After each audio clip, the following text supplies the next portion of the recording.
Yang dimansuhkan ialah hukuman mati mandatori. Tetapi hukuman mati masih dikekalkan di Malaysia.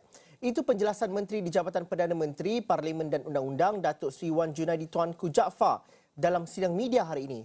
Wan Junaidi bagaimanapun menjelaskan, hukuman mati juga bakal dimansuhkan dan ia dalam peringkat perbincangan. Hukuman mati mandatori. Yang pertamanya saya ingin perjelaskan soalan hukuman mati mandatori ini dahulu ya. Yang pertamanya ialah hukuman mati di Malaysia masih ada.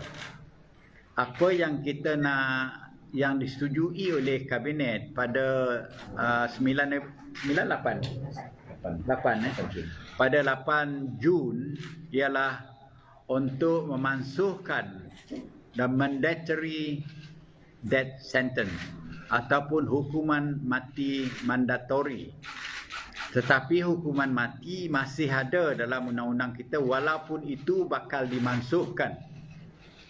Pemansuhan bukan bermula dengan pengisytiharan menteri ataupun keputusan kabinet.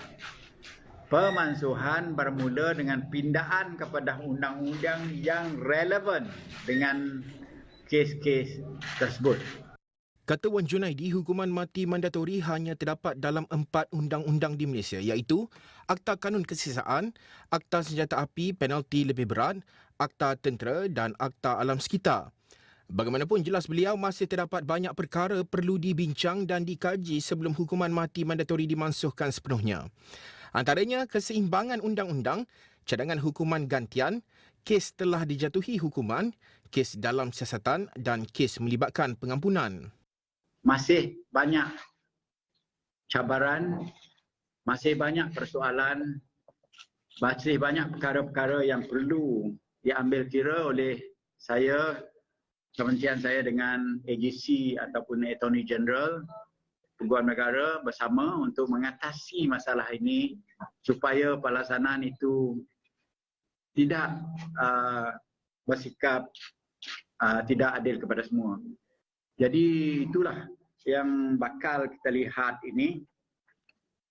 Kalau kita lihat, ketahui bahawa sehingga 31 Disember 2020, sebanyak 144 negara telah memansuhkan hukuman mati. Manakala 55 negara masih mengekalkan hukuman mati. Yang mandatori itu memang tak banyak lagi lah. Malaysia lah salah satu yang mungkin kumpulan terakhir lah menghapusnya ni. Jadi alhamdulillah kerajaan berani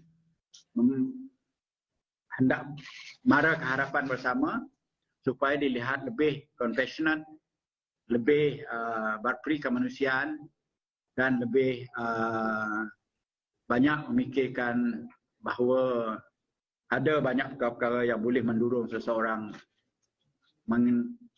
berpendirian atau bersikap sedemikian semasa melakukan kesalahan. Wan Junaidi turut menjelaskan hukuman mati dengan kuasa budi bicara mahkamah membawa maksud bagi mana-mana tertuduh yang disabitkan dengan kesalahan atas suatu jenayah yang dilakukan hakim boleh mempunyai pilihan menjatuhkan hukuman mati atau hukuman penjaraan dan atau sebatan mengikut budi bicara hakim. Ia juga bergantung kepada jenis, keseriusan suatu jenayah tersebut dan trend hukuman, keadaan mangsa, kerjasama dan keinsafan pesalah dan faktor-faktor pengurangan hukuman lain yang memihak kepada pesalah.